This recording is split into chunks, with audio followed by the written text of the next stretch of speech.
আসসালামু আলাইকুম। আমি এই ভিডিও লেকচারটির মাধ্যমে বিসিএস ম্যাথের একটা নতুন জার্নি শুরু করছি। আমি প্রথমে যে বিষয়টা জানাতে চাচ্ছি, আপনারা যারা বিসিএস বা জব এক্সামগুলোর প্রিপারেশন নিচ্ছেন, আপনারা একটা বিষয় অবশ্যই অবগত আছেন। বিসিএস পরীক্ষার যে ম্যাথের সিলেবাসটা, এই সিলেবাসটা যদি আপনার কমপ্লিট থাকে, তাহলে আপনার বাংলাদেশের যে কোনো সেক্টরে যে কোনো জব এক্সামে যে কোনো ম্যাথ আসুক না কেন, আপনি কিন্তু সমাধান করে দিয়ে আসতে পারবেন, যদি আপনার বিসিএস এর ম্যাথের সিলেবাসটা কমপ্লিট থাকে। আর দ্বিতীয় যে বিষয়টা, আমি চেষ্টা করব সামনে যে বিসিএস এক্সাম প্রিলিমিনারি এক্সামটা হবে, সেই এক্সামের আগেই বিসিএস ম্যাথের A to Z সিলেবাসটা কমপ্লিট করে দেওয়ার জন্য। আমি ইনশিওর করছি, আপনি যদি কন্টিনিউয়াসলি আমার ভিডিওগুলো দেখে শেষ করেন, তাহলে বিসিএস সহ সামনে যত এক্সামই হোক না কেন, আপনি সবগুলো এক্সামে ম্যাথের যে প্রশ্নই আসুক না কেন, আপনি অবশ্যই কমন পাবেন। তো চলুন কথা না বাড়িয়ে শুরু করা যাক। আমাদের জার্নি যেহেতু ম্যাথ নিয়ে, তাহলে ম্যাথ নিয়ে একটা বিষয় আমাদের না জানলেই না। বিষয়টা হচ্ছে, কার্ল ফ্রেডরিক গাউস নামে একজন ম্যাথমেটিশিয়ান ছিলেন। এই কার্ল ফ্রেডরিক গাউসের মতে গণিত হলো বিজ্ঞানের রানী। তো দেখেন, রানী বিষয়টা কিন্তু অনেক আবেগের হয়। রানীকে আবেগ দিয়ে হ্যান্ডেল করতে হয়। আপনি যদি মাথা গরম করে ম্যাথ সমাধান করতে যান, তাহলে কিন্তু হিতে বিপরীত ঘটবে। এজন্য মাথা ঠান্ডা রেখে ধীরে সুস্থে ম্যাথ সমাধান করতে হবে। আমরা যেহেতু ম্যাথ সমাধান করব, এর জন্য আমরা প্রথমেই ম্যাথের যে বেসিক কনসেপ্ট অর্থাৎ বাস্তব সংখ্যা নিয়ে আলোচনা শুরু করব।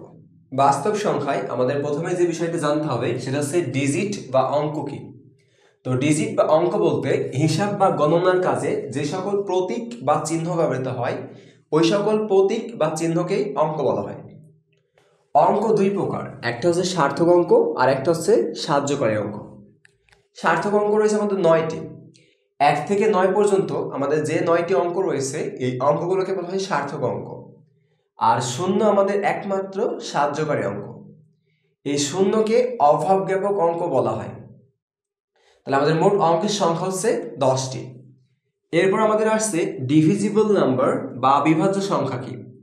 তো ডিভিজিবল নাম্বার বা বিভাজ্য সংখ্যা বলতে একটি সংখ্যাকে যখন এক এবং ওই সংখ্যা ব্যতীত অন্য কোনো সংখ্যা দ্বারা নিঃশেষে ভাগ করা যায়, ওই সংখ্যাটিকে বিভাজ্য সংখ্যা বলা হয়। তো এখানে আমাদের নিঃশেষে ভাগ করা যায়, এই বিষয়টা গুরুত্বপূর্ণ। নিঃশেষে ভাগ করা যায় বলতে বোঝায়, একটি সংখ্যাকে যদি কোনো অপর সংখ্যা দ্বারা ভাগ করি, আর ভাগ করার ফলে যদি আমাদের ভাগশেষ শূন্য আসে, তাহলে আমরা বলতে পারি যে আমাদের ওই সংখ্যাটি অপর সংখ্যাটি দ্বারা বিভাজ্য। সাপোজ আমাদের কাছে একটা সংখ্যা রয়েছে 9। এই 9কে যদি আমরা 3 দ্বারা ভাগ করি, তাহলে 3 3 9, ভাগশেষ আসে 0। তো 9কে 3 দ্বারা ভাগ করার ফলে আমাদের ভাগশেষ আসছে 0। যেহেতু ভাগশেষ 0 আসছে, সুতরাং আমি বলতে পারি 9 সংখ্যাটি 3 দ্বারা বিভাজ্য। একইভাবে আমাদের 8 16 36 এই সংখ্যাগুলো আমাদের বিভাজ্য সংখ্যা, কারণ আমি 8কে 1 এবং 8 ব্যতীত 2 এবং 4 দ্বারা নিঃশেষে ভাগ করতে পারি। একইভাবে 16কেও আমি 1 এবং 16 ব্যতীত 2 4 8 এই সংখ্যাগুলো দ্বারা নিঃশেষে ভাগ করতে পারি। এরপর আমাদের আসছে ফ্যাক্টর বা উৎপাদক। এই উৎপাদককে গুণনীয়কও বলা হয়। তো উৎপাদক বলতে কি বোঝায়, একটি সংখ্যাকে যে সকল সংখ্যা দ্বারা নিঃশেষে ভাগ করা যায়, সেই সকল সংখ্যাগুলোকে ওই সংখ্যার উৎপাদক বলা হয়। সাপোজ আমার কাছে একটা সংখ্যা রয়েছে 15। আমি এই 15কে যদি 3 দ্বারা ভাগ করি, তাহলে 3 5 15, তাহলে ভাগশেষ থাকে 0। ভাগশেষ 0 মানে আমাদের 15 সংখ্যাটি 3 দ্বারা বিভাজ্য। সুতরাং এই 3 15-র একটা উৎপাদক হবে। তার মানে একটি সংখ্যা যে সকল সংখ্যা দ্বারা নিঃশেষে বিভাজ্য হবে বা নিঃশেষে ভাগ করা যাবে, সেটা হচ্ছে আমাদের ওই সংখ্যার গুণনীয়ক। যেমন আমাদের 16-র গুণনীয়ক কি কি আছে? 16-র গুণনীয়ক রয়েছে 1 2 4 8 16। এই 5টা হচ্ছে আমাদের 16-র গুণনীয়ক। তাহলে এই 5টির যে কোনো একটি দ্বারা আমি যদি 16কে ভাগ করি, আমার ভাগশেষ কি আসবে? 0 আসবে। এরপর আমাদের আসছে মাল্টিপলস বা গুণিতক কি। তো মাল্টিপলস বা গুণিতক বলতে বোঝায় একটি সংখ্যাকে পূর্ণ সংখ্যা দ্বারা গুণ করলে যে গুণফল সমূহ পাওয়া যায় সেই গুণফল সমূহকে ওই সংখ্যাটির গুণিতক বলা হয়। তো আমরা এখানে একটা উদাহরণ নিয়েছি যে 8-এর গুণিতক কোনগুলো হবে। তো দেখেন আমি যদি 8-কে 1 দ্বারা গুণ করি 8 পাবো, 2 দ্বারা গুণ করলে 16, 3 দ্বারা গুণ করলে 24, 4 দ্বারা গুণে 32, 40, এভাবে চলতে থাকবে। তাহলে আমি কোনো একটা সংখ্যাকে যখন পূর্ণ সংখ্যা দ্বারা গুণ করব তাহলে যে গুণফলগুলো আসবে সেই গুণফলগুলো আমাদের ওই সংখ্যার গুণিতক। এই গুণিতক ধনাত্মক হইতে পারে, ঋণাত্মক হইতে পারে। এরপর ন্যাচারাল নাম্বারস বা স্বাভাবিক সংখ্যা। তো ন্যাচারাল নাম্বারস বা স্বাভাবিক সংখ্যা বলতে সকল ধনাত্মক অখণ্ড সংখ্যাকেই বোঝানো হয়। স্বাভাবিক সংখ্যাকে আমরা ক্যাপিটাল এন এর মাধ্যমে প্রকাশ করে থাকি। আমরা যদি স্বাভাবিক সংখ্যার সেট গঠন করতে চাই তাহলে 1, 2, 3, 4, 5 এভাবে সকল ধনাত্মক পূর্ণ সংখ্যা নিয়ে যদি একটি সেট গঠন করা হয় তাহলে সেই সেটটিকে আমরা স্বাভাবিক সংখ্যার সেট বলতে পারি। 1কে আমাদের বলা হয় সৃষ্টির আদি সংখ্যা। 1কে সৃষ্টির আদি সংখ্যা কেন বলা হয়? দেখেন আজকে আমরা যেভাবে হিসাব নিকাশ করছি বা হিসাব নিকাশের ক্ষেত্রে যে সংখ্যাগুলো ব্যবহার করছি, আদিমকালের মানুষ কিন্তু এভাবে হিসাব নিকাশ করতো না। আর তাদের হিসাব নিকাশের জন্য এই সংখ্যাগুলো কিন্তু তখন আবিষ্কৃত হয় নাই। আদিমকালের মানুষ সর্বপ্রথম হিসাব নিকাশ বা গণনার প্রয়োজনীয়তা অনুভব করে যখন তারা প্রথম পশুপালন শুরু করে। তারা তাদের গৃহপালিত পশুগুলোকে যখন খাবার খাওয়ানোর উদ্দেশ্যে মাঠে রাখতে নিয়ে যেত তখন কিছু সংখ্যক পাথরকে এক জায়গায় থেকে অন্য জায়গায় রেখে যেত। যখন তারা সন্ধ্যায় তাদের পশুগুলোকে ফিরিয়ে নিয়ে আসতো তখন তাদের রেখে যাওয়া পাথরগুলোকে আবার পূর্বের জায়গায় এনে চেক করতো বা হিসাব করতো তাদের পশুর সংখ্যা ঠিক আছে কিনা। এরপর তারা পশুর সংখ্যা হিসাব করার জন্য পাথরের গায়ে দাগ কেটে হিসাব রাখা শুরু করলো। তারও পরে কাঠি গণনার মাধ্যমে তারা তাদের পশুর সংখ্যা হিসাব রাখতো। এভাবে পর্যায়ক্রমে তারা 1 থেকে 9 পর্যন্ত এই 9টি অঙ্ক আবিষ্কার করে। ভারতীয় গণিতবিদ ব্রহ্মপুত্র শূন্য আবিষ্কার করে। এই শূন্য আবিষ্কারের ফলে সংখ্যা পদ্ধতিতে এক বৈপ্লবিক পরিবর্তন সাধিত হয়। আজকে আমরা যে হিসাব নিকাশের ক্ষেত্রে সংখ্যাগুলো ব্যবহার করছি এগুলো অ্যাকচুয়ালি তাদেরই আবিষ্কারের ফলস্বরূপ। আদিমকালের মানুষ যে অঙ্কগুলো আবিষ্কার করছিল সেই অঙ্কগুলোর মধ্যে প্রথম আবিষ্কৃত অঙ্ক হচ্ছে আমাদের 1। এজন্য এই 1কে বলা হয় সৃষ্টির আদি অঙ্ক বা সৃষ্টির আদি সংখ্যা। এরপর আমাদের আসছে প্রাইম নাম্বার বা মৌলিক সংখ্যা। তো মৌলিক সংখ্যা বলতে আমাদের বোঝায় 1-এর চেয়ে বড় যে সকল সংখ্যা 1 এবং ওই সংখ্যা ব্যতীত অন্য কোনো সংখ্যা দ্বারা বিভাজ্য নয় ওই সকল সংখ্যাগুলোকেই মৌলিক সংখ্যা বলা হয়। তাহলে মৌলিক সংখ্যা হওয়ার শর্ত হচ্ছে 1-এর চেয়ে বড় হইতে হবে। আর দ্বিতীয় শর্ত হচ্ছে 1 এবং ওই সংখ্যা ব্যতীত অন্য কোনো সংখ্যা দ্বারা বিভাজ্য হবে না। যেমন দেখেন 11 কিন্তু 1 আর 11 ব্যতীত অন্য কোনো সংখ্যা দ্বারা বিভাজ্য হবে না। সুতরাং 11 একটা মৌলিক সংখ্যা। তাহলে 2, 3, 5, 7, 11, 13, 17, 19, 23 এগুলো সবগুলোই আমাদের মৌলিক সংখ্যা। এরপর আমাদের আসছে কম্পাউন্ড নাম্বারস বা যৌগিক সংখ্যা। তো যৌগিক সংখ্যা বলতে যে সকল সংখ্যা 1 এবং ওই সংখ্যা ব্যতীত অন্য কোনো সংখ্যা দ্বারা বিভাজ্য হয় সেই সকল সংখ্যাগুলোকে আমরা যৌগিক সংখ্যা বলি। যেমন দেখেন 4, 6, 8, 9, 10 সবগুলোই আমাদের যৌগিক সংখ্যা। কারণ আমি 4কে 1 আর 4 ব্যতীত 2 দ্বারাও বিভাজ্য করতে পারি। 6কে 1 আর 6 ব্যতীত 2, 3 দুইটা দ্বারাই আমরা বিভাজ্য করতে পারি। সুতরাং এগুলো আমাদের যৌগিক সংখ্যা। এরপর আমাদের আসছে কোপ্রাইম নাম্বারস বা সহমৌলিক সংখ্যা। তো সহমৌলিক সংখ্যা বলতে সেই দুটি সংখ্যাকে বোঝানো হয় যে দুটি সংখ্যার এক ব্যতীত কোনো সাধারণ উৎপাদক বা গুণনীয়ক থাকবে না। তো দেখেন আমাদের 8 আর 9 এই দুটাকে আমরা সহমৌলিক সংখ্যা বলছি। কেন বলছি? কারণ 8-এর যদি আমরা উৎপাদক দেখি 8-এর উৎপাদক হচ্ছে 1, 2, 4, 8। আর যদি 9-এর উৎপাদক সমূহ দেখি তাহলে হচ্ছে 1, 3, 9।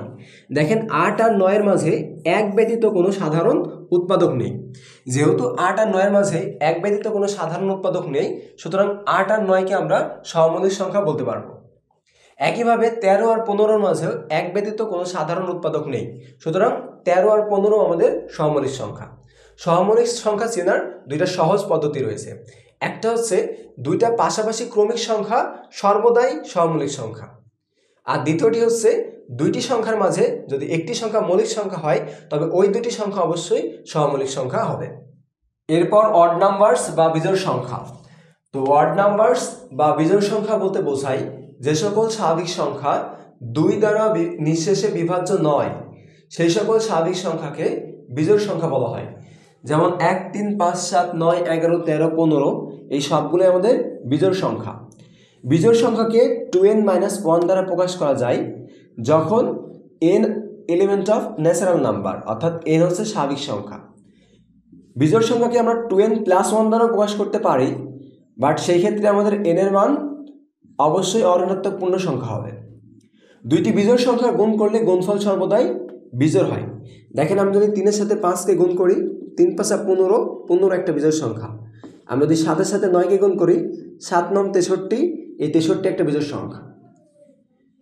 একটি জোড় সংখ্যা আর একটি বিজোড় সংখ্যা যোগ করলে যোগফল সর্বদা বিজোড় হয়। অর্থাৎ আমি যদি একটা জোড় সংখ্যার সাথে একটা বিজোড় সংখ্যার যোগ করি, তাহলে আমি এই 8 এর সাথে 7 যোগ করলে পাবো হচ্ছে 15, তাহলে 15 একটা আমাদের বিজোড় সংখ্যা। আমি যদি 10 এর সাথে 5 যোগ করি, 10 + 5 = 15, 15 একটা বিজোড় সংখ্যা। তাহলে দুইটা সংখ্যা যদি যোগ করা হয় আর সেখানে যদি একটি সংখ্যা জোড় হয় আর একটা সংখ্যা বিজোড় হয়, তবে ওই দুটি সংখ্যার যোগফল সর্বদা আমাদের কি আসবে? বিজোড় হবে। এরপর আমাদের আসছে ইভেন নাম্বারস বা জোড় সংখ্যা। তো ইভেন নাম্বারস বা জোড় সংখ্যা বলতে বোঝায় যে সকল স্বাভাবিক সংখ্যা 2 দ্বারা বিভাজ্য হয়, ওই সকল স্বাভাবিক সংখ্যাকে জোড় সংখ্যা বলা হয়। যেমন 2, 4, 6, 8, 10, 12, 14, 16 এই সবগুলো আমাদের জোড় সংখ্যা। জোড় সংখ্যাকে 2n দ্বারা প্রকাশ করা যায়, যেখানে n হচ্ছে আমাদের স্বাভাবিক সংখ্যা। জোড় সংখ্যাকে 32n দ্বারা প্রকাশ করা যায়, এই ক্ষেত্রেও আমাদের n স্বাভাবিক সংখ্যা। দুইটি বিজোড় সংখ্যার যোগফল সর্বদাই জোড় সংখ্যা হয়। দেখেন, আমি যদি 3 এর সাথে 5 যোগ করি, 3 আর 5 = 8 হয়। আমি যদি 7 এর সাথে 9 যোগ করি, 9 এর সাথে 16 হয়। তাহলে 8, 16 উভয় আমাদের জোড় সংখ্যা। দুটি জোড় সংখ্যা যোগ করলে যোগফল সর্বদা জোড় হয়। আমি যে কোনো দুটি সংখ্যা যদি যোগ করি আর তা যদি জোড় সংখ্যা হয়, তাহলে তার যোগফলও কী হবে? জোড় আসবে। যেমন 2 + 4 = 6, 6 + 8, 8 × 6 = 14, 14 একটা জোড় সংখ্যা, 6 একটা জোড় সংখ্যা। লাস্ট ওয়ান, 2 বা ততোধিক সংখ্যার গুণের ক্ষেত্রে যদি একটিও জোড় সংখ্যা থাকে, তবে গুণফল সর্বদা জোড় হবে। অর্থাৎ আমাদের এখানে বলা হচ্ছে, আমি যদি দুইটি সংখ্যা বা 2 এর অধিক সংখ্যার গুণ করি আর সেই গুণের ক্ষেত্রে যদি আমার একটাও জোড় সংখ্যা থাকে, তাহলে আমাদের গুণফলটা অবশ্যই জোড় আসবে। যেমন দেখেন, 7 এর সাথে যদি আমি 8 গুণ করি, তাহলে 27 × 56, এটা একটা জোড় সংখ্যা। আমি সাপোজ 3 এর সাথে 4 নিলাম, তার সাথে 5 গুণ করলাম। দেখেন, আমি 3টা সংখ্যা গুণ করছি, যেখানে 2টা সংখ্যা বিজোড় আর একটা হচ্ছে জোড়। এই ক্ষেত্রে আমাদের গুণফলটা কি আসবে? 4 × 5 = 20, 3 × 60, এই 60ও একটা জোড় সংখ্যা, 56 একটা জোড় সংখ্যা। তাহলে আমি যদি 2 বা ততোধিক সংখ্যার গুণ করি আর সেই সংখ্যাগুলোর মাঝে যদি একটিও জোড় সংখ্যা থেকে থাকে, আমার গুণফলটা অলওয়েজ কি আসবে? অলওয়েজ জোড় হবে। এরপর ইন্টিজার বা পূর্ণ সংখ্যা। তো ইন্টিজার বা পূর্ণ সংখ্যা বলতে শূন্য সহ সকল ধনাত্মক ও ঋণাত্মক অখণ্ড সংখ্যাসমূহকে বোঝানো হয়। পূর্ণ সংখ্যাকে আমরা জেড এর মাধ্যমে প্রকাশ করে থাকি। পূর্ণ সংখ্যাকে আমরা সেটের মাধ্যমে এভাবে উপস্থাপন করতে পারি। এরপর আমাদের আসছে পজিটিভ নাম্বারস বা ধনাত্মক পূর্ণ সংখ্যা। ধনাত্মক পূর্ণ সংখ্যা বলতে শূন্য অপেক্ষা বড় সকল পূর্ণ সংখ্যাকেই বোঝানো হয়। এই ধনাত্মক পূর্ণ সংখ্যাকে আমরা জেড প্লাস দ্বারা প্রকাশ করে থাকি। এই ধনাত্মক পূর্ণ সংখ্যাকে স্বাভাবিক সংখ্যা বলা যায়। এরপর আমাদের আসছে নেগেটিভ নাম্বারস বা ঋণাত্মক পূর্ণ সংখ্যা। তো ঋণাত্মক পূর্ণ সংখ্যা বলতে সেই সকল সংখ্যাকে বোঝানো হয় যে সকল সংখ্যা আমাদের শূন্য অপেক্ষা ছোট। তাহলে শূন্য অপেক্ষা ছোট সকল পূর্ণ সংখ্যা হচ্ছে আমাদের ঋণাত্মক পূর্ণ সংখ্যা। এই ঋণাত্মক পূর্ণ সংখ্যাকে আমরা জেড মাইনাসের মাধ্যমে প্রকাশ করে থাকি। এরপর আসছে নন নেগেটিভ নাম্বারস বা অঋণাত্মক পূর্ণ সংখ্যা। তো শূন্য সহ সকল ধনাত্মক পূর্ণ সংখ্যাকেই আমাদের অঋণাত্মক পূর্ণ সংখ্যা বলা হয়। এই অঋণাত্মক পূর্ণ সংখ্যাকে আমরা জেড নটের মাধ্যমে প্রকাশ করে থাকি, যেখানে জেড নট ইকুয়াল আমাদের 0, 1, 2, 3, 4 এভাবে চলতে থাকবে অসীম পর্যন্ত। এরপর ফ্র্যাকশনাল নাম্বারস বা ভগ্নাংশ সংখ্যা। তো ফ্র্যাকশনাল নাম্বারস বা ভগ্নাংশ সংখ্যা বলতে সেই সকল সংখ্যাকে বোঝানো হয় যে সকল সংখ্যাকে p/q আকারে প্রকাশ করা যায়। অর্থাৎ p/q আকারের সকল সংখ্যাকেই ভগ্নাংশ সংখ্যা বলা হয়। কিন্তু এই ক্ষেত্রে আমাদের 3টা শর্ত রয়েছে। শর্ত 3টা কি কি? প্রথম শর্ত হচ্ছে p ও q কে অবশ্যই সহমৌলিক হইতে হবে। দ্বিতীয় শর্ত হচ্ছে q এর মান শূন্য হইতে পারবে না। আর তৃতীয় শর্ত হচ্ছে কিউ এর মান 1 হইতে পারবে না। তো পি ও কিউ সহমৌলিক, এটা দ্বারা কি বোঝায়? দুইটা সংখ্যা তখনই সহমৌলিক হয় যখন ওই দুটি সংখ্যার মাঝে এক ব্যতীত কোনো সাধারণ উৎপাদক না থাকে। তাহলে দুইটা সংখ্যার মাঝে যদি এক ব্যতীত কোনো সাধারণ উৎপাদক না থাকে তখন আমরা ওই দুইটাকে সংখ্যাকে সহমৌলিক সংখ্যা বলতে পারি। তাহলে আমাদের পি বাই কিউ আকারের সংখ্যা তখনই আমি ভগ্নাংশ সংখ্যা বলতে পারবো যখন পি ও কিউ সহমৌলিক হবে। এরপর দ্বিতীয় শর্তে বলা হচ্ছিল কিউ নট ইকুয়াল 0, অর্থাৎ কিউ এর মান 0 হইতে পারবে না। তো কিউ এর মান কেন 0 হইতে পারবে না? তো দেখেন, আমরা যদি পি এর মান 3 নিই আর কিউ এর মান যদি 0 নিই তাহলে পি বাই কিউ আকারের সংখ্যাটিকে লিখে যায় 3/0 আকারে। 3কে 0 দ্বারা ভাগ করলে এর কিন্তু কোনো মান পাওয়া যায় না, অর্থাৎ 3কে 0 দ্বারা ভাগ করলে সেই ভাগফলটা হয় হচ্ছে অনির্ণেয়। যেহেতু কিউ এর মান 0 নেওয়ার ফলে পি বাই কিউ আকারের সংখ্যাটি অনির্ণেয় হয়ে যাচ্ছে, সুতরাং কিউ এর মান 0 হইতে পারবে না। 3 নম্বর শর্তে বলা হচ্ছিল কিউ নট ইকুয়াল 1, অর্থাৎ কিউ এর মান 1 হইতে পারবে না। কিউ এর মান কেন 1 হইতে পারবে না? দেখেন, আমরা যদি পি এর মান 3 নিই আর কিউ এর মান যদি 1 নিই তাহলে পি বাই কিউ আকারের সংখ্যাটিকে লিখে যায় 3/1 আকারে। তো দেখেন, 3কে যদি আমরা 1 দ্বারা ভাগ করি তাহলে ভাগফল আসে হচ্ছে 3। এই 3 কিন্তু আমাদের একটা পূর্ণ সংখ্যা, বাট আমরা ডিল করছি ভগ্নাংশ সংখ্যা নিয়ে। যেহেতু কিউ এর মান 1 নেওয়ার ফলে পি বাই কিউ আকারের সংখ্যাটা পূর্ণ সংখ্যা আসছে, সুতরাং কিউ এর মান 1 হইতে পারবে না। এই তিনটে শর্ত মানার ফলে 5/7 এটা আমাদের একটা ভগ্নাংশ সংখ্যা। একই শর্তে 11/8 এটাও আমাদের একটা ভগ্নাংশ সংখ্যা। ভগ্নাংশ সংখ্যাকে আমরা দুইটা ভাগে ভাগ করি, একটা হচ্ছে প্রকৃত ভগ্নাংশ সংখ্যা আর একটা হচ্ছে অপ্রকৃত ভগ্নাংশ সংখ্যা। তো প্রপার ফ্র্যাকশনাল নাম্বার বা প্রকৃত ভগ্নাংশ সংখ্যা বলতে গেলে সেই সকল ভগ্নাংশ সংখ্যাকে বোঝানো হয় যে সকল ভগ্নাংশ সংখ্যার লব হর অপেক্ষা ছোট। তাহলে আমাদেরকে যদি একটা ভগ্নাংশ সংখ্যা দেওয়া হয় আর ওই ভগ্নাংশ সংখ্যার লব যদি হর অপেক্ষা ছোট হয় তাহলে সেই ভগ্নাংশ সংখ্যাটিকে আমরা প্রকৃত ভগ্নাংশ সংখ্যা বলতে পারবো। 2/3 এটা আমাদের একটা প্রকৃত ভগ্নাংশ সংখ্যা, 7/11 এটা আমাদের একটা প্রকৃত ভগ্নাংশ সংখ্যা। এরপর আমাদের আসছে ইমপ্রপার ফ্র্যাকশনাল নাম্বার বা অপ্রকৃত ভগ্নাংশ সংখ্যা। তো কোনো ভগ্নাংশ সংখ্যাকে তখনই অপ্রকৃত ভগ্নাংশ সংখ্যা বলা হবে যখন ওই ভগ্নাংশ সংখ্যার লব হর অপেক্ষা বড় হবে। তাহলে আমাদের কাছে যদি একটা ভগ্নাংশ সংখ্যা দেওয়া হয় আর ওই ভগ্নাংশ সংখ্যা যদি লব হর অপেক্ষা বড় হয় তখন ওই ভগ্নাংশ সংখ্যাটিকে আমরা অপ্রকৃত ভগ্নাংশ সংখ্যা বলতে পারবো। 17/13 এটা আমাদের একটা অপ্রকৃত ভগ্নাংশ সংখ্যা। 111/14 এটা আমাদের একটা অপ্রকৃত ভগ্নাংশ সংখ্যা। এরপর আমাদের আসছে মিশ্র ভগ্নাংশ সংখ্যা। তো মিশ্র ভগ্নাংশ সংখ্যা আমাদের ওয়ান কাইন্ড অফ অপ্রকৃত ভগ্নাংশ সংখ্যা, কেননা মিশ্র ভগ্নাংশ সংখ্যাকে আমরা অপ্রকৃত ভগ্নাংশ সংখ্যা আকারে প্রকাশ করতে পারি। দেখেন, 3/2/7 এই সংখ্যাটিকে আমরা 23/7 আকারে লিখতে পারি। মিশ্র ভগ্নাংশ সংখ্যাকে যদি আমরা অপ্রকৃত ভগ্নাংশ সংখ্যা আকারে লিখতে চাই তাহলে মিশ্র ভগ্নাংশের হরটা আমার অপ্রকৃত ভগ্নাংশের হর হয়, আর লবের ক্ষেত্রে এই 3কে হর দ্বারা গুণ করা লাগে। তো 3কে যদি আমি 7 দ্বারা গুণ করি তাহলে 3×7 = 21 হয়। 21-এর সাথে লব যোগ করা লাগে, তাহলে লবে যেহেতু 2 রয়েছে 21-এর সাথে 2 যোগ করলে 23 পাওয়া যায়। তাহলে আমাদের লবে হবে 23 আর হরে হবে হচ্ছে 7। তাহলে যেহেতু আমাদের এই অপ্রকৃত ভগ্নাংশ মিশ্র ভগ্নাংশ সংখ্যাটিকে আমরা অপ্রকৃত ভগ্নাংশ সংখ্যা আকারে লিখতে পারি, সুতরাং আমরা বলতে পারি যে মিশ্র ভগ্নাংশ হচ্ছে আমাদের ওয়ান কাইন্ড অফ অপ্রকৃত ভগ্নাংশ সংখ্যা। এরপর রেশিওনাল নাম্বারস বা মূলদ সংখ্যা। তো মূলদ সংখ্যা বলতে কি বোঝায়? যে সকল সংখ্যাকে পি বাই কিউ আকারে প্রকাশ করা যায় তাদেরকে মূলদ সংখ্যা বলা হয়। যেখানে পি কিউ এর পরিচয় কি? পি কিউ হচ্ছে আমাদের পূর্ণ সংখ্যা আর কিউ নট ইকুয়াল 0, অর্থাৎ কিউ এর মান 0 হতে পারবে না। কিউ এর মান কেন 0 হতে পারবে না? দেখেন, কিউ এর মান যদি 0 হয় তাহলে পি বাই কিউ আকারের সংখ্যাটা হয়ে যাচ্ছে অনির্ণেয়। তো যেহেতু কিউ এর মান 0 হয় পি বাই কিউ আকারের সংখ্যাটি অনির্ণেয় হয়ে যাচ্ছে, সুতরাং কিউ এর মান 0 হতে পারবে না, কারণ 0 হলে তো সেটা নির্ণয় করা যাচ্ছে না, ঠিক না? তাহলে আমাদের মূলদ সংখ্যার শর্ত কয়টা পাচ্ছি আমরা? শর্ত পাচ্ছি 2টা। একটা শর্ত কি? একটা শর্ত হচ্ছে মূলদ সংখ্যাকে অবশ্যই দুইটা পূর্ণ সংখ্যার অনুপাত আকারে প্রকাশ করা যাবে, আর 2 নম্বর শর্ত হচ্ছে ওই অনুপাতের নিচে যে সংখ্যাটি থাকবে সেই সংখ্যাটির মান 0 হতে পারবে না। তাহলে এই দুইটা বৈশিষ্ট্য যাদের মাঝে থাকবে তাদেরকে আমরা মূলদ সংখ্যা বলতে পারবো। এখন মূলদ সংখ্যাকে আরো ভালোভাবে বোঝার জন্য আমরা এই বৈশিষ্ট্যগুলো জানতে পারি। যদি আমরা এই বৈশিষ্ট্যগুলো জানা থাকে তাহলে আমরা সহজেই একটা সংখ্যা মূলদ হবে নাকি হবে না সেটা বলতে পারবো। তো দেখেন প্রথমে বলা হচ্ছে মূলদ সংখ্যাকে ক্যাপিটাল কিউ দ্বারা প্রকাশ করা হয়।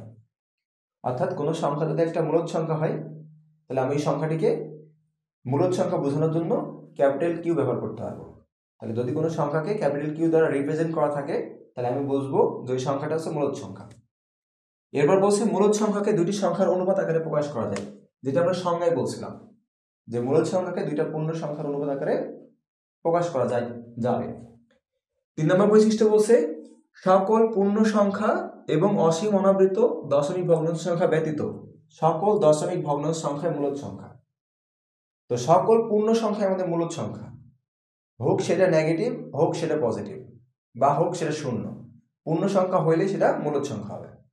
আর পরে যেটা বলছে অসীম অনাবৃত দশমিক ভগ্নাংশ সংখ্যা ব্যতীত সকল দশমিক ভগ্নাংশ সংখ্যাই মূলদ সংখ্যা। অর্থাৎ আমাদের দশমিক ভগ্নাংশ সংখ্যার যতগুলো ক্যাটাগরি রয়েছে তার মধ্যে শুধুমাত্র একটা ক্যাটাগরি বাদ দিয়ে, কোন ক্যাটাগরি?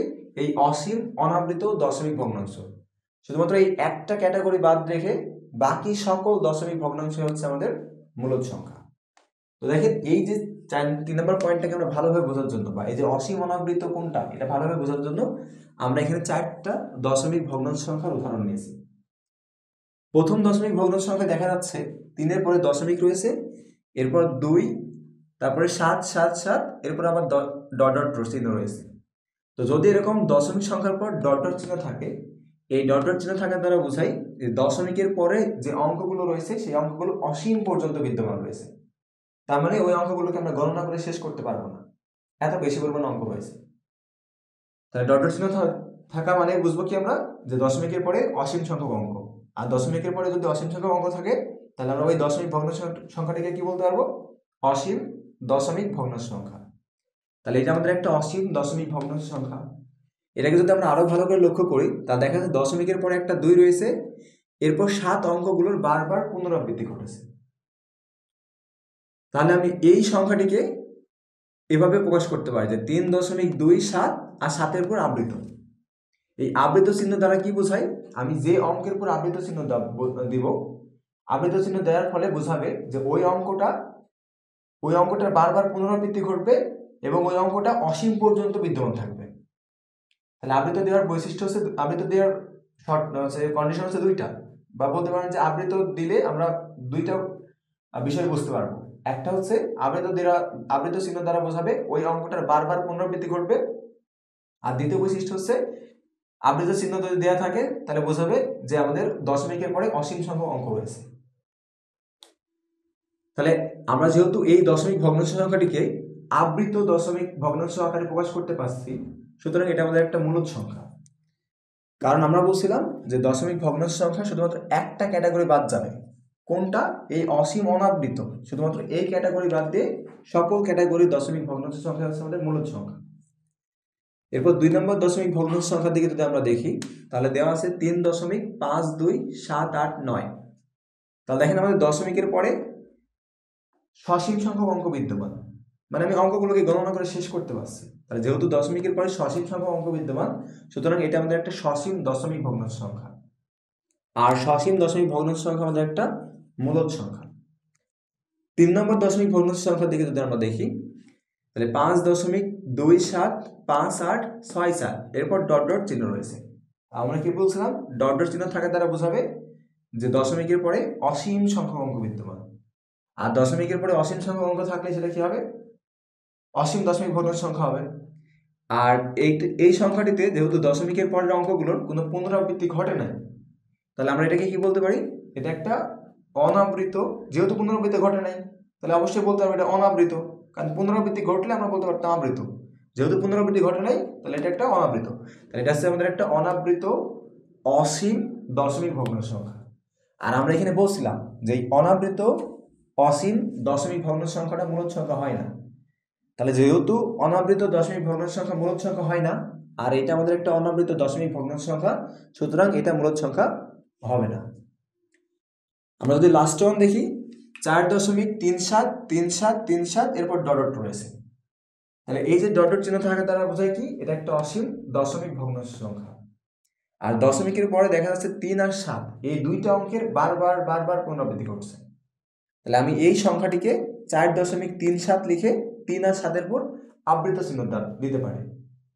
এই আবৃত চিহ্ন দিলে বোঝাবে কি 3 আর 7 অঙ্কটার বারবার পুনরাবৃত্তি ঘটবে এবং এই পুনরাবৃত্তি অসীম পর্যন্ত চলতে থাকবে। তাহলে এটা আমাদের যেহেতু আবৃত চিহ্ন দ্বারা প্রকাশ করতে পারছি, সুতরাং এটা আমাদের একটা আবৃত দশমিক ভগ্নাংশ সংখ্যা। আর আবৃত দশমিক ভগ্নাংশ সংখ্যা আমাদের কি হয়? মূলদ সংখ্যা হয়। এরপর আমাদের বলছে পূর্ণ বর্গ সংখ্যার বর্গমূল মূলদ সংখ্যা। তো পূর্ণ বর্গ সংখ্যা কোনগুলো? তো আমাদের যে স্বাভাবিক সংখ্যাগুলো রয়েছে, স্বাভাবিক সংখ্যা কই থেকে শুরু হয়? 1 থেকে শুরু হয়। তো এই স্বাভাবিক সংখ্যার উপর যদি আমরা বর্গ করি, দেখেন 1, 2, 3, 4 এগুলো সবগুলো আমাদের স্বাভাবিক সংখ্যা। আমি যদি 1 বর্গ করে 1 পাওয়া যায়, 2 বর্গ 4, 3 ক্ষেত্রে 9, 4 ক্ষেত্রে 16, 5 25, 6 36, এভাবে চলতে থাকবে। তাহলে স্বাভাবিক সংখ্যার উপর বর্গ করলে আমি যে সংখ্যাগুলো পাবো সেগুলো হচ্ছে আমাদের পূর্ণবর্গ সংখ্যা।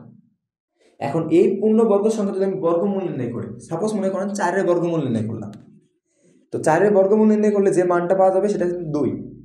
এই 2 কিন্তু আমাদের একটা পূর্ণ সংখ্যা। আর আমরা কিছুক্ষণ আগেই বলে আসছি যে পূর্ণ সংখ্যা হলে সেটা কি হবে? মূলদ সংখ্যা হবে।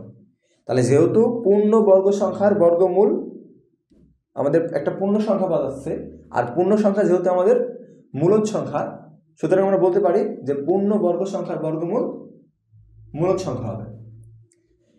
লাস্ট আমাদের বলছে পূর্ণ ঘন সংখ্যার ঘনমূল মূলদ সংখ্যা। তো পূর্ণ ঘন সংখ্যা কোনগুলো? আমরা যদি স্বাভাবিক সংখ্যার উপর ঘন করি, দেখেন আমরা এখানে করে রাখছি একটা 1 ঘন হচ্ছে 1, এই যে 2 ঘন হচ্ছে আমাদের 8। 2 ঘন করা মানে কি? কিউব করা আর কি। কিউব করাটা আমরা বেশি বুঝি আর কি। আচ্ছা, 3 ঘন হচ্ছে 27, 4 ক্ষেত্রে 64, 5 125, 6 216 আসে, 7 343 আসে। তাহলে এই যে ডান পাশে যে সংখ্যাগুলো আমরা পেয়েছি, এই সংখ্যাগুলো হচ্ছে আমাদের পূর্ণ ঘন সংখ্যা। এখন দেখেন আমি যদি যে কোনো সংখ্যা, এই ডান পাশে যে কোনো একটা সংখ্যার আমি যদি ঘনমূল নির্ণয় করি, মনে করেন সাপোজ আমি 8 ঘনমূল নির্ণয় করছি। ঘনমূল নির্ণয় করা মানে কি? কিউব রুট করা। কিউব রুট আমরা বেশি বুঝি আর কি, বাংলাদেশটা আমাদের বেশি ভালো হয় আর কি। এই কিউব রুট করলে এটার মান কত আসবে? এটার মান ক্যালকুলেশন করলে ক্যালকুলেটারে দেখবেন যে 2 আসছে। এই 2 কিন্তু আমাদের একটা পূর্ণ সংখ্যা। তো 2 যেহেতু একটা পূর্ণ সংখ্যা, সুতরাং আমি বলতে পারি যে কোনো একটা যদি পূর্ণ ঘন সংখ্যা থাকে আর ওই ঘন সংখ্যা যদি আমি ঘনমূল নির্ণয় করি, তাহলে যে মানটা পাওয়া যায় সেটা আমাদের একটা পূর্ণ সংখ্যা। আর পূর্ণ সংখ্যা যেহেতু আমাদের একটা মূলদ সংখ্যা, সুতরাং আমরা বলতে পারি পূর্ণ ঘন সংখ্যার ঘনমূল মূলদ সংখ্যা হবে। তাহলে আপনি যে কোনো একটা সংখ্যা নেন, এই ডান পাশের সাপোজ আমি 64 নিলাম, এই 64 যদি আমি ঘনমূল নির্ণয় করি তাহলে কি পাওয়া যাবে? 4 পাওয়া যাবে। 4 একটা পূর্ণ সংখ্যা, সুতরাং এই যে 64, এই 64 যদি ঘনমূল নির্ণয় করি সেটা আমাদের একটা মূলদ সংখ্যা হবে। তাহলে আমরা কি পেলাম? যে পূর্ণ বর্গ সংখ্যার বর্গমূল মূলদ সংখ্যা, আবার পূর্ণ ঘন সংখ্যার ঘনমূল মূলদ সংখ্যা। এরপর আমাদের আসছে ইরেশনাল নাম্বারস বা অমূলদ সংখ্যা। অমূলদ সংখ্যা কোনগুলো? যে সকল সংখ্যাকে পি বাই কিউ আকারে প্রকাশ করা যায় না। আগেরটাতে বলছিলাম যে পি বাই কিউ আকারে প্রকাশ করা যায়, আর এটাতে আমরা কি বলছি? পি বাই কিউ আকারে প্রকাশ করা যাবে না। তাদেরকে আমরা অমূলদ সংখ্যা বলবো। পি কিউ এর পরিচয় কি? পি কিউ এর পরিচয় সেম, যে পি কিউ হচ্ছে আমাদের পূর্ণ সংখ্যা আর কিউ নট ইকুয়াল 0। এখন এই যে এখানে যেমন এই বৈশিষ্ট্যগুলো জানার মাধ্যমে আমরা বাস্তব মূলদ সংখ্যা সম্পর্কে ভালোভাবে জানতে পারছিলাম, এখন এই বৈশিষ্ট্যগুলো জানার মাধ্যমে আমরা অমূলদ সংখ্যা সম্পর্কেও একটা স্পষ্ট ধারণা অর্জন করতে পারি। তো প্রথমে আমাদের বলা হচ্ছে অমূলদ সংখ্যাকে ক্যাপিটাল কিউ প্রাইম দ্বারা প্রকাশ করা হয়। তো যদি আমাদের কাছে একটা অমূলদ সংখ্যা থাকে, তাহলে আমি সেই অমূলদ সংখ্যাটাকে কি দ্বারা প্রকাশ করতে পারবো? ক্যাপিটাল কিউ প্রাইম দ্বারা প্রকাশ করতে পারবো। এরপর বলছি অমূলদ সংখ্যা কোনগুলো? অসীম অনাবৃত ভগ্নাংশ সংখ্যায়, বা বলতে পারেন যে অসীম অনাবৃত দশমিক ভগ্নাংশ সংখ্যা হচ্ছে অমূলদ সংখ্যা। তাহলে অমূলদ সংখ্যার একটাই বৈশিষ্ট্য, বা বলতে পারেন একটা ক্যাটাগরি হচ্ছে অমূলদ সংখ্যা হয়। কোন ক্যাটাগরির দশমিক ভগ্নাংশ সংখ্যা? অনাবৃত, অসীম অনাবৃত দশমিক ভগ্নাংশ সংখ্যা হচ্ছে আমাদের অমূলদ সংখ্যা। তাহলে একটাই বৈশিষ্ট্য আমাদের অমূলদ সংখ্যা। তাহলে আমরা যদি দেখি কোনো একটা সংখ্যা যদি এরকম হয় যে ওই সংখ্যাটা অসীম অনাবৃত দশমিক ভগ্নাংশ সংখ্যা, তাহলে আমরা ওই সংখ্যাটিকে অমূলদ সংখ্যা বলবো। তাহলে আমাদের এখানে যে 3 নম্বর যে ভগ্নাংশ সংখ্যার উদাহরণটা দেওয়া ছিল, এই যে দশমিক ভগ্নাংশ সংখ্যার উদাহরণটা দেওয়া ছিল, এই দশমিক ভগ্নাংশ সংখ্যা হচ্ছে আমাদের একটা অমূলদ সংখ্যা। কারণ কি? আমরা বলছিলাম যে অমূলদ হইতে হলে অসীম অনাবৃত হইতে হবে। তো দেখেন এই যে ডট ডট চিহ্ন দ্বারা বোঝায় এটা একটা অসীম দশমিক ভগ্নাংশ সংখ্যা, আর দশমিক এর পরের অঙ্কগুলোর কোনো পুনরাবৃত্তি ঘটে নাই। পুনরাবৃত্তি না ঘটলে এটা একটা অনাবৃত, পুনরাবৃত্তি ঘটলে তখন আমরা বলতাম এটা আবৃত। যেহেতু পুনরাবৃত্তি ঘটে নাই তাহলে অনাবৃত, আর যেহেতু এটা একটা অসীম এবং অনাবৃত দশমিক ভগ্নাংশ সংখ্যা, সুতরাং এটা একটা অম্লজ সংখ্যা। এরপর আমাদের বলছে পূর্ণবর্গ নয় এমন সংখ্যার বর্গমূল অম্লজ সংখ্যা। আমরা কিছুক্ষণ আগে বলছিলাম যে এই যে স্বাভাবিক সংখ্যা যখন আমি বর্গ নির্ণয় করব, তাহলে যে মানগুলো পাওয়া যাবে সেগুলো হচ্ছে আমাদের পূর্ণবর্গ সংখ্যা। এখন এই পূর্ণবর্গ সংখ্যা যদি আমি বর্গমূল নির্ণয় করি, তাহলে কি পাওয়া গেছিল? মূলদ সংখ্যা পাওয়া গেছিল। কিন্তু দেখেন কি বলা আছে? পূর্ণবর্গ নয়। পূর্ণবর্গ নয় কোনগুলো? তো দেখেন 1 আমাদের একটা পূর্ণবর্গ সংখ্যা, 4 একটা পূর্ণবর্গ সংখ্যা। 1 আর 4 এর মাঝে কি আছে? 2 আছে আর 3 আছে। তাহলে 1 আর 4 এর মাঝে আমাদের সংখ্যা হচ্ছে 2, 3। তাহলে 2, 3 আমাদের পূর্ণবর্গ সংখ্যা নয়। এখন যদি আমরা এটা বর্গমূল নির্ণয় করি, এই 2 এর মান যদি আমি 2 কে যদি রুট করেন তাহলে দেখবেন যে 1.4142 এভাবে চলতে আছে। তাহলে দেখেন 2 এর যখন আমরা রুট করছি বা বর্গমূল নির্ণয় করছি, তখন কিন্তু আমাদের একটা যে ডট চিহ্ন দ্বারা কি বোঝায়? অসীম দশমিক ভগ্নাংশ সংখ্যা। আর দশমিকের পরের অঙ্কগুলো যেহেতু পুনরাবৃত্তি ঘটে নাই, সুতরাং এটা একটা অসীম অনাবৃত দশমিক ভগ্নাংশ সংখ্যা। তা দেখা যাচ্ছে যে সকল সংখ্যা পূর্ণ বর্গ সংখ্যা নয়, তাদের বর্গমূল নির্ণয় করলে অসীম অনাবৃত দশমিক ভগ্নাংশ সংখ্যা পাওয়া যাচ্ছে। আর অসীম অনাবৃত দশমিক ভগ্নাংশ সংখ্যা হচ্ছে আমাদের অম্লজ সংখ্যা। সুতরাং আমরা বলতে পারি যে পূর্ণ বর্গ সংখ্যা নয় এমন সংখ্যা যদি আমরা বর্গমূল নির্ণয় করি, তাহলে সেটা কি হবে? সেটা আমাদের অম্লজ সংখ্যা হবে। এরপর বলছে পূর্ণ ঘন নয় এমন সংখ্যার ঘনমূল অম্লজ সংখ্যা। তাহলে আমার ফার্স্টে চিন্তা হবে পূর্ণ ঘন সংখ্যা কোনগুলো? তাহলে আমরা কিছুক্ষণ আগে বলছিলাম যে স্বাভাবিক সংখ্যার পর যদি আমি ঘন নির্ণয় ঘন করি, স্বাভাবিক সংখ্যার ঘন করলে যে মান পাওয়া যায় সেগুলো হচ্ছে আমাদের পূর্ণ ঘন সংখ্যা। তাহলে এই যে আমাদের ডান পাশে যে সংখ্যাগুলো রয়েছে সবগুলো হচ্ছে আমাদের পূর্ণ ঘন সংখ্যা। এখন পূর্ণ ঘন সংখ্যা নয় কোনগুলো? তো দেখেন 1 পূর্ণ ঘন সংখ্যা, আবার 8ও পূর্ণ ঘন সংখ্যা। এই 1 আর 8 এর মাঝে কি আছে? 1 আর 8 এর মাঝে আছে 2, 3, 4, 5 এভাবে 6, 7 পর্যন্ত রয়েছে। তাহলে এই যে এই সংখ্যা এই সবগুলো হচ্ছে আমাদের কি পূর্ণ ঘন সংখ্যা নয়। তাহলে পূর্ণ ঘন সংখ্যা যেহেতু না, তাহলে আমি যদি এগুলোর ঘনমূল নির্ণয় করি, তাহলে দেখবেন যে এটা একটা অসীম অনাবৃত দশমিক ভগ্নাংশ সংখ্যা আছে। তাহলে যেহেতু যে সংখ্যাগুলো পূর্ণ ঘন সংখ্যা নয়, ওই সংখ্যাগুলোর ঘনমূল নির্ণয় করলে একটা অসীম, ওই ঘনমূলের মান অসীম অনাবৃত দশমিক ভগ্নাংশ সংখ্যা আছে। সুতরাং আমরা বলতে পারি যে পূর্ণ ঘন সংখ্যা নয় এমন সংখ্যার ঘনমূল অম্লজ সংখ্যা।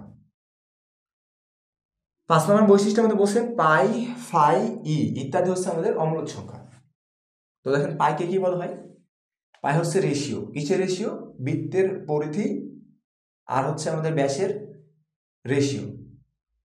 তাহলে এই পাই হচ্ছে আমাদের একটা অম্লজ সংখ্যা। কেন অম্লজ সংখ্যা? দেখেন পায়ের মান আসে 3.1415, এরপর চলতে থাকে। তো যেহেতু এই ডটের চিহ্ন রয়েছে, এই ডটের চিহ্ন দ্বারা বোঝা যাচ্ছে কি এটা একটা অসীম দশমিক ভগ্নাংশ সংখ্যা। আর দশমিকের পরের অঙ্কগুলো যেহেতু পুনরাবৃত্তি ঘটে নাই, সুতরাং আমাদের এটা একটা অসীম অনাবৃত দশমিক ভগ্নাংশ সংখ্যা। আর অসীম অনাবৃত দশমিক ভগ্নাংশ সংখ্যা হচ্ছে আমাদের অম্লজ সংখ্যা, সুতরাং পাই একটা অম্লজ সংখ্যা। এই ফাইকে কি বলা হয়? এই ফাই হচ্ছে আমাদের, এই ফাইকে বলা হয় দ্য গোল্ডেন রেশিও নাম্বার। ফাইয়ের মান কত? ফাইয়ের মান দেখেন 1.1617 এভাবে চলতে থাকে আর কি অসীম পর্যন্ত। তা যেহেতু এটা একটা অসীম দশমিক ভগ্নাংশ সংখ্যা, সুতরাং ফাই আমাদের একটা অম্লজ সংখ্যা। কে বলা হয়েছে দ্য অয়লার্স নাম্বার। তো এর মান দেখেন 2.717, এরপর চলতে থাকে। তাহলে যেহেতু এটা একটা আমাদের অসীম অনাবৃত দশমিক ভগ্নাংশ সংখ্যা, সুতরাং এটা আমাদের একটা অম্লজ সংখ্যা। তো আশা করছি মূলদ সংখ্যা আর অম্লজ সংখ্যার বৈশিষ্ট্য এবং কোনটা মূলদ সংখ্যা হবে কোনটা মূলদ সংখ্যা হবে না সেটা আপনি বুঝতে পারছেন। এরপর ডেসিমাল ফ্র্যাকশনাল নাম্বারস বা দশমিক ভগ্নাংশ সংখ্যা। দশমিক ভগ্নাংশ সংখ্যা দ্বারা কি বোঝায়? মূলদ এবং অম্লদ সংখ্যাকে দশমিকে প্রকাশ করা হলে তাদের দশমিক ভগ্নাংশ সংখ্যা বলা হয়। সাপোজ আপনার কাছে কিছু মূলদ এবং অম্লদ সংখ্যা আছে, আপনি সেগুলোকে দশমিকে প্রকাশ করলেন। তাহলে দশমিকে প্রকাশ করার পর যে সংখ্যাটি পাচ্ছেন বা যে সংখ্যাগুলো পাচ্ছেন, ওইগুলোকে আপনি দশমিক ভগ্নাংশ সংখ্যা বলতে পারবেন। উদাহরণ দেখেন, যেমন 3, এই 3 হচ্ছে আমাদের একটা মূলদ সংখ্যা। এই 3কে যখন আমরা দশমিক আকারে প্রকাশ করছি, তখন আমরা এটাকে দশমিক ভগ্নাংশ সংখ্যা বলতে পারবো। একই শর্তে 10/3, এটা আমাদের একটা মূলদ সংখ্যা। এই 10/3কে যখন আমরা দশমিক আকারে প্রকাশ করছি, তখন এটাকে আমরা একটা দশমিক ভগ্নাংশ সংখ্যা বলতে পারবো। √2 একটা অম্লজ সংখ্যা। এই √2কে যখন আমরা দশমিক আকারে প্রকাশ করছি তখন এটাকে আমরা একটা দশমিক ভগ্নাংশ সংখ্যা বলতে পারবো। √3 এটা একটা অম্লজ সংখ্যা, এটাকে যখন আমরা দশমিকে প্রকাশ করছি তখন এইটাকে আমরা একটা দশমিক ভগ্নাংশ সংখ্যা বলতে পারবো। এখন আসছে দশমিক ভগ্নাংশ সংখ্যা কয় প্রকার? দশমিক ভগ্নাংশ সংখ্যা হচ্ছে আমাদের 2 প্রকার। নাম্বার 1 সসীম দশমিক ভগ্নাংশ সংখ্যা, নাম্বার 2 অসীম দশমিক ভগ্নাংশ সংখ্যা। তো প্রথমে আসা যাক ফাইনাইট ডেসিমাল ফ্র্যাকশনাল নাম্বারস বা সসীম দশমিক ভগ্নাংশ সংখ্যা কি। তো সসীম দশমিক ভগ্নাংশ সংখ্যা বলতে বোঝায় দশমিক ভগ্নাংশ সংখ্যার দশমিক বিন্দুর ডান দিকের অঙ্কগুলোর সসীম সংখ্যক হলে তাদেরকে সসীম দশমিক ভগ্নাংশ সংখ্যা বলা হয়। অর্থাৎ এই ক্ষেত্রে আমার দশমিক ভগ্নাংশ সংখ্যার দশমিক বিন্দুর ডান দিকের অঙ্কগুলো সসীম সংখ্যক হবে। যেমন দেখেন 3.5272 এটা একটা আমাদের দশমিক ভগ্নাংশ সংখ্যা। এই সংখ্যাটিতে দশমিক বিন্দুর ডান দিকের অঙ্কগুলো সসীম সংখ্যক, সুতরাং এটা আমাদের একটা সসীম দশমিক ভগ্নাংশ সংখ্যা। একই শর্তে এটাও আমাদের একটা সসীম দশমিক ভগ্নাংশ সংখ্যা। এরপর ইনফাইনাইট ডেসিমাল ফ্র্যাকশনাল নাম্বারস বা অসীম দশমিক ভগ্নাংশ সংখ্যা। অসীম দশমিক ভগ্নাংশ সংখ্যা দ্বারা কি বোঝায়? দশমিক ভগ্নাংশ সংখ্যার দশমিক বিন্দুর ডান দিকের অঙ্কগুলো অসীম সংখ্যক হইলে তাদেরকে অসীম দশমিক ভগ্নাংশ সংখ্যা বলা হয়। অর্থাৎ এই ক্ষেত্রে আমাদের দশমিক বিন্দুর ডান দিকের অঙ্কগুলো অসীম সংখ্যক হবে। যেমন দেখেন এটা আমাদের একটা দশমিক ভগ্নাংশ সংখ্যা। এখন এই দশমিক ভগ্নাংশ সংখ্যার দশমিকের পরে 3টা 7 রয়েছে, এরপর ডট ডট চিহ্ন রয়েছে। এই ডট ডট চিহ্ন থাকা দ্বারা বোঝায় দশমিকের পরের অঙ্কগুলো অসীম পর্যন্ত বিদ্যমান রয়েছে। তো যেহেতু দশমিকের পরের অঙ্কগুলো অসীম পর্যন্ত বিদ্যমান, সুতরাং এই সংখ্যাটি একটি আমাদের অসীম দশমিক ভগ্নাংশ সংখ্যা।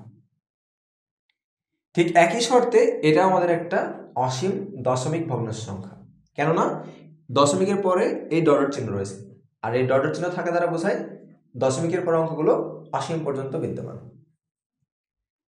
আমরা যে বলছি যে সসীম সংখ্যক অঙ্ক বা অসীম সংখ্যক অঙ্ক, এই সসীম বা অসীম দ্বারা কি বোঝায়?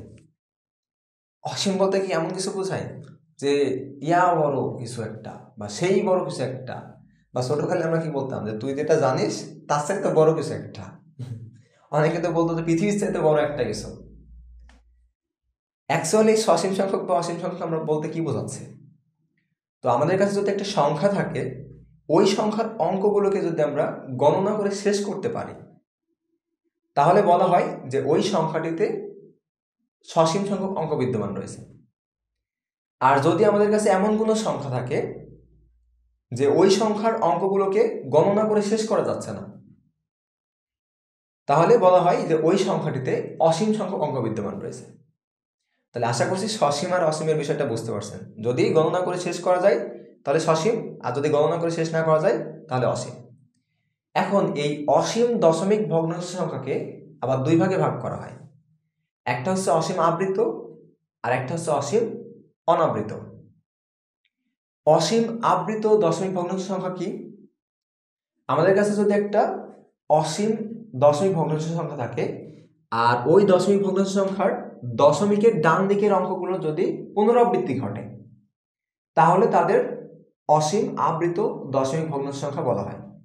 যেমন দেখেন এটা আমাদের একটা অসীম দশমিক ভগ্নাংশ সংখ্যা। এখন দেখা যাচ্ছে দশমিকের পরে এই 2 অঙ্কগুলোর বারবার পুনরাবৃত্তি ঘটছে। তো যেহেতু দশমিকের পরে 2 অঙ্কটা বারবার পুনরাবৃত্তি ঘটছে, সুতরাং এটাকে আমরা আবৃত আকারে প্রকাশ করতে পারবো। আবৃত দ্বারা কি বোঝায়? যে অঙ্কের পর আবৃত চিহ্ন থাকবে, আবৃত চিহ্ন দ্বারা বোঝাবে যে ওই অঙ্কগুলো বারবার বারবার পুনরাবৃত্তি ঘটবে এবং সেই অঙ্কগুলো অসীম পর্যন্ত বিদ্যমান থাকবে। তো যেহেতু আমাদের এই ডান দিকের অঙ্কগুলোর বারবার পুনরাবৃত্তি ঘটছে, সুতরাং আমি এটাকে আবৃত দশমিক ভগ্নাংশ সংখ্যা বলতে পারি। বা আপনি বলতে পারেন এভাবে যে যেহেতু এই দশমিকের বিন্দুর ডান দিকের অঙ্কগুলোর পুনরাবৃত্তি ঘটছে আর পুনরাবৃত্তি ঘটার ফলে আমরা এই সংখ্যাটিকে আবৃত আকারে প্রকাশ করতে পারি, সুতরাং এটা আমাদের একটা অসীম আবৃত দশমিক ভগ্নাংশ সংখ্যা। তাহলে যেগুলোকে আমরা আবৃত আকারে প্রকাশ করতে পারবো সেগুলোই হচ্ছে আমাদের অসীম আবৃত দশমিক ভগ্নাংশ সংখ্যা। আবৃত আকারে কাদের প্রকাশ করতে পারবো? যাদের ক্ষেত্রে যে সকল সংখ্যার ক্ষেত্রে আমাদের অঙ্কগুলোর পুনরাবৃত্তি ঘটবে তাদেরকে আমরা আবৃত আকারে প্রকাশ করতে পারবো। এরপর আসছে অসীম অনাবৃত দশমিক ভগ্নাংশ সংখ্যা। তো অসীম অনাবৃত দশমিক ভগ্নাংশ সংখ্যা তারা কি বোঝায়?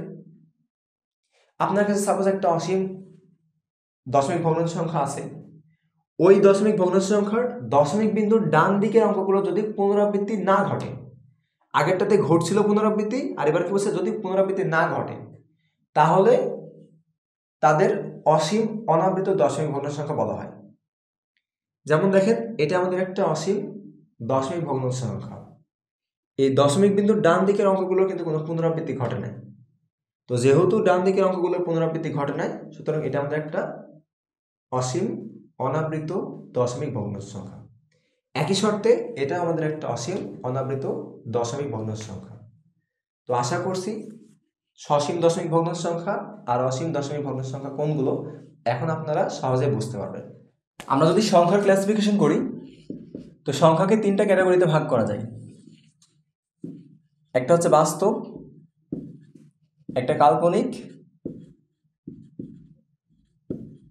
আর একটা হচ্ছে জটিল।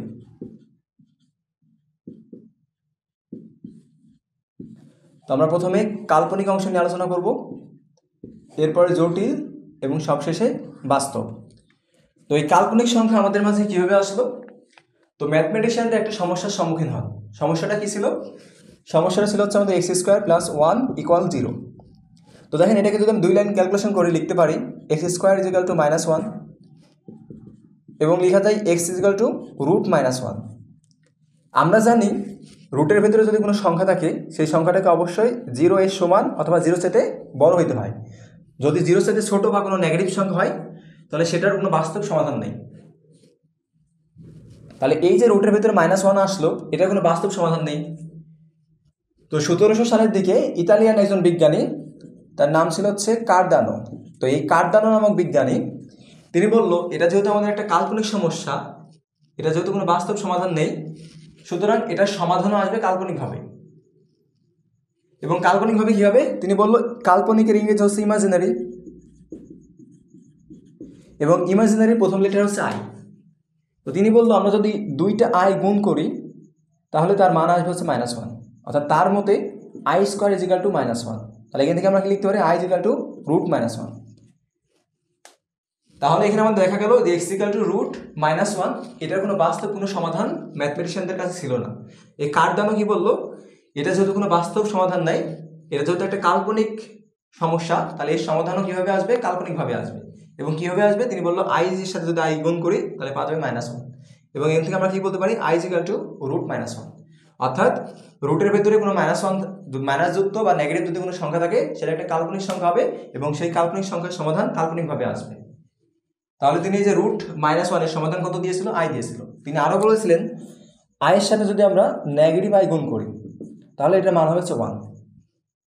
এবং তিনি এর পক্ষে যুক্তি দেখিয়েছিলেন এবং সেই থেকে আমরা কি করি? এই i = √-1 ধরে আসছি। তাহলে দেখেন আমরা কি পেলাম? i = √-1, i² = -1। তাহলে i ছিল আমাদের √-1 আর i² কি আসলো? -1। আমরা যদি i³ এর মান বের করতে চাই তাহলে দেখেন আমরা এভাবে লিখতে পারি, i³ কে লিখতে পারি i² * হচ্ছে i। এখন i² এর মান আমরা কত পেয়েছি? i² মান পেয়েছি -1 আর তার সাথে গুণ আছে কি? ইনটু অবস্থায় রয়েছে i। তাহলে আমরা এখান থেকে ফাইনালি কি লিখতে পারি? -i লিখতে পারি।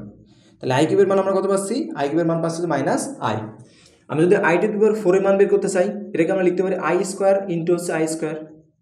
এখন দেখেন i² এর মান হচ্ছে আমাদের -1 ইন্টু i² এর মান হচ্ছে -1। -1 আর -1 দুইটা -1 গুণ করলে কি পাওয়া যায়? 1 পাওয়া যায়। তাহলে এখান থেকে আমরা কি পাচ্ছি? i⁴ এর মান হচ্ছে +1। তাহলে i এর মান পাইলাম √-1, i² এর মান হচ্ছে -1, i³ এর মান -i আর i⁴ এর মান হচ্ছে শুধু 1। শুধু এটাই না, এখান থেকে আমাদের যে এমসিকিউগুলো আসতে পারে সাপোজ আমাদের এরকম দিয়েছে i plus i square plus i cube plus i to the power 4, এটার ভ্যালু কত হবে? তো এটার ভ্যালু 0 হবে। কেন হবে? দেখেন লেফট হ্যান্ড সাইড যদি আমরা দেখি i plus i square plus i cube plus i to the power 4 দেওয়া আছে। তো আই থেকে গেল আই স্কোয়ারের মান হচ্ছে আমরা জানি -1, আই কিউবের মান আমরা পেয়েছিলাম -i plus i to the power 4 এর মান কত পেয়েছিলাম? 1 পেয়েছিলাম। দেখেন ব্র্যাকেট যদি আমরা উঠাই দিই তাহলে লেখা যায় i -1 মাইনাস আই প্লাস 1। তো দেখেন এই -1 আর +1 ক্যান্সেল হয়, -i প্লাস আই ক্যান্সেল হয়, আলটিমেটলি 0 আসে। যদি আমাদের এরকম সিকোয়েন্সে আয়ের পাওয়ারগুলো যদি এরকম ধারাবাহিকভাবে থাকে, অর্থাৎ i to the power n রয়েছে, এরপরেরটা i to the power n+1, এরপরেরটা i to the power n+2, এরপরেরটা i to the power n+3, যদি এরকম ধারাবাহিকভাবে চারটা পদ থাকে তার মান হবে কি 0। সাপোজ মনে করেন আছে আই টু দি পাওয়ার 89, আমরা র্যান্ডমলি একটা সংখ্যা বিবেচনা করলাম। এরপরে কি নেব? আই টু দি পাওয়ার 90, এরপরে নেব আই টু দি পাওয়ার 91, এরপরে আই টু দি পাওয়ার 92, এটার ভ্যালু কত আসবে? 0 আসবে। তাহলে আয়ের পাওয়ার যদি আমরা ধারাবাহিকভাবে নিই তাহলে চারটা আয়ের ধারাবাহিক পাওয়ারের যোগফল কি আসবে? চারটা আয়ের ধারাবাহিক পদের যোগফল আসবে 0। আরেকটা বিষয় যেটা এখান থেকে এমসিকিউ আসতে পারে সেটা হচ্ছে I to the power suppose 2024 দিয়েছে, তোমাকে বলা হলো যে এটার ভ্যালু কত আসবে। তো আমরা দেখেন এখানে পাইছিলাম যে আই টু দি পাওয়ার 4 এর মান হচ্ছে 1, তাহলে আমি যদি এটাকে আই টু দি পাওয়ার 4 এর ফরম্যাটে নিতে পারি তাহলে এটার ভ্যালু আমরা বের করতে পারবো। এখন দেখেন এই সংখ্যাটা 4 দ্বারা বিভাজ্য হবে কিনা সেটা আমরা দেখে বুঝতে পারি যে লাস্টের দুটো ডিজিট যদি 4 দ্বারা বিভাজ্য হয়, লাস্টের দুটো ডিজিট কি রয়েছে? 24 রয়েছে। তাহলে 24 যেহেতু 4 দ্বারা বিভাজ্য, তাহলে 2024ও 4 দ্বারা বিভাজ্য, তাহলে এই সংখ্যাটা আমরা কি লিখতে পারি? I to the power 4 to the power something. তো আমরা যদি হিসাব করি তাহলে কত আসবে? 4 5 20, 2 0 424। তো দেখেন i to the power 4 to the power 506 লিখতে পারি, অর্থাৎ 506 লিখতে পারি। কারণ আই টু দি পাওয়ার 4 এর মান কত? আই টু দি পাওয়ার 4 মান হচ্ছে 1, 1 এর পর আমরা যাই কিছু পাওয়ার দিই না কেন তার ভ্যালু কত আসে? 1 আসে। সাপোজ আমাদের দিয়ে রাখছে আই টু দি পাওয়ার 2035। এখন দেখেন 2035 লাস্টের দুটো যদি 35 কিন্তু 4 দ্বারা বিভাজ্য না, তাহলে আমরা এটা কীভাবে সমাধান করব? আগে 4 দ্বারা ভাগ করে নিব। তাহলে 4 দ্বারা ভাগ করলে কত আসে? 4 5 20, 3 নেমে আসলো, 3 4 দ্বারা বিভাজ্য না, 0 চলে গেল, এখানে পরের ডিজিট নেমে আসলো, তাহলে 4 4 32 থাকলো হচ্ছে 3। তাহলে দেখা যাচ্ছে এটাকে আমরা কীভাবে লিখতে পারবো? I to the power 4 to the power 508 লিখতে পারবো, আর যেটা ভাগশেষ আকারে আছে সেটা আমাদের আয়ের পাওয়ার আকারে থেকে যাবে। তাহলে আই টু দি পাওয়ার 508কে যদি আমরা গুণ করি তাহলে পাওয়া যাবে 2032, আর তার সাথে যদি আমরা 3 5 যোগ করি তাহলে 35 আসবে। তাহলে দেখেন এটুকুর মান কত হবে? যেহেতু আয়ের পাওয়ার 4 রয়েছে এটা 1 হবে, 1 এর উপর যাই পাওয়ার থাক না কেন সেটা 1 হবে, তাহলে 1 ইন্টু আই কিউব। তার মানে আমাদের ফাইনালি কি আসছে? আই কিউবের মান কত ছিল? আই কিউবের মান আমাদের -i ছিল, তাহলে এটা আমাদের অ্যান্সার। তো কাল্পনিক সংখ্যা থেকে যদি প্রশ্ন আসে তাহলে এই যে এই দুইটা টাইপের প্রশ্ন আসতে পারে, আর এই মানগুলো জেনারেলি জিজ্ঞেস করতে পারে যে কার মান কত হবে। এরপর দেখবো আমরা জটিল সংখ্যা। তো জটিল সংখ্যা দেখেন আমাদের এই ফর্মেটে থাকে যে a প্লাস আই বি, অথবা বলতে পারি x প্লাস আই ওয়াই, যেখানে এ বি আমাদের বাস্তব আর আই হচ্ছে কাল্পনিক, ইমাজিনারি। নিচেরটা যদি বিবেচনা করি এক্স ওয়াই হচ্ছে আমাদের বাস্তব আর আই হচ্ছে কাল্পনিক। তো এই যে জটিল সংখ্যা, এই জটিল সংখ্যাকে সমতলে স্থাপন করার জন্য বিজ্ঞানী রবার্ট আর্গা নামক একজন বিজ্ঞানী জটিল সংখ্যাকে সমতলে স্থাপন করার জন্য একটা ডায়াগ্রাম উপস্থাপন করেন। তার নাম অনুসারে এটাকে বলা হয় আর্গন ডায়াগ্রাম, যেখানে তিনি এই আলফিক অংশটাকে রিয়েল বা বাস্তব অংশ বিবেচনা করছিলেন, আর এই উলম্ব অংশটাকে কাল্পনিক বা ইমাজিনারি বিবেচনা করছিলেন। তো সাপোজ আমার কাছে একটা সংখ্যা রয়েছে 2 + 3i। এখন দেখেন আমি এই সংখ্যাটাকে যদি আমি আর্গন চিত্রের মাধ্যমে প্রকাশ করতে চাই বা সমতলে স্থাপন করতে চাই তাহলে আমার বাস্তব অংশে যা লাগবে 2 একক। তাহলে আমি বাস্তব অংশে সাপোজ 2 একক গেলাম, আর এই অবাস্তব অংশে এই যে এটা হচ্ছে আমাদের অবাস্তব অংশ, এই অবাস্তব অংশ বরাবর কত ঘর যাওয়া লাগবে? 3 ঘর যাওয়া লাগবে। তাহলে এই ওয়াইটা যেহেতু আমাদের অবাস্তব অংশ, তাহলে এই অবাস্তব অংশ বরাবর আমার 3 ঘর যাওয়া লাগবে, 1 2 3। তাহলে আমরা যদি দুইটা ছেদবিন্দু নির্ণয় করি তাহলে এটা হবে ছেদবিন্দু। তাহলে আমাদের এই যে 2 + 3i, এটাকে আমরা 2 + 3i, এই বিন্দুটাই হচ্ছে আমাদের সেই 2 + 3i। তাহলে আমরা এই যে 2+3i এই জটিল সংখ্যাটিকে আর্গন চিত্রের মাধ্যমে এভাবে উপস্থাপন করতে পারি। তো জটিল সংখ্যা থেকে এর সাথে বেশি কিছু আসে না, জেনারেলি সংখ্যাটা জিজ্ঞেস করতে পারে আর এর মধ্যে কোনটা বাস্তব কোনটা অবাস্তব এটা জিজ্ঞেস করতে পারে। তো এবার আমরা দেখব বাস্তব সংখ্যা। ফাইনালি বাস্তব সংখ্যার উপর একটা ওভারভিউ দেখে আমরা আমাদের এই লেকচারের সমাপ্তি টানব। তো দেখেন বাস্তব সংখ্যাকে দুই ভাগে ভাগ করা হয়, এক হচ্ছে মূলদ সংখ্যা আর দুই হচ্ছে অমূলদ সংখ্যা। এই মূলদ সংখ্যা আবার দুই ভাগে বিভক্ত, এক হচ্ছে পূর্ণ সংখ্যা আর দুই হচ্ছে ভগ্নাংশ। এই পূর্ণ সংখ্যা আবার তিন ভাগে বিভক্ত, ঋণাত্মক সংখ্যা, শূন্য আর ধনাত্মক সংখ্যা। এই ধনাত্মক সংখ্যা আবার তিন ভাগে বিভক্ত হয়, মৌলিক সংখ্যা, এক আর যৌগিক সংখ্যা। মৌলিক সংখ্যা কোনগুলো? যে সকল সংখ্যার এক এবং ওই সংখ্যা ব্যতীত অন্য কোনো উৎপাদক নেই তারাই হচ্ছে মৌলিক সংখ্যা। যেমন 2, 3, 5, 7 এই সবগুলোই মৌলিক সংখ্যা। এককে বলা হয় সৃষ্টির আদি সংখ্যা। যৌগিক সংখ্যা কোনগুলো? মৌলিক সংখ্যা আর এক ব্যতীত বাকি সবগুলো হচ্ছে যৌগিক সংখ্যা। যৌগিক সংখ্যার বৈশিষ্ট্য কি? যৌগিক সংখ্যার ক্ষেত্রে এক এবং ওই সংখ্যা ব্যতীত এক বা একাধিক উৎপাদক থাকবে। ভগ্নাংশ সংখ্যা আমাদের দুই প্রকার, সাধারণ ভগ্নাংশ আর দশমিক ভগ্নাংশ। এই সাধারণ ভগ্নাংশ আবার দুই প্রকার, প্রকৃত আর অপ্রকৃত। প্রকৃত ভগ্নাংশ সংখ্যা কোনগুলো? আমরা জানি ভগ্নাংশকে দুইটি সংখ্যার অনুপাত আকারে প্রকাশ করা যায়। তো অনুপাতের উপরের সংখ্যাটিকে বলা হয় লব আর নিচের সংখ্যাটিকে বলা হয় হর।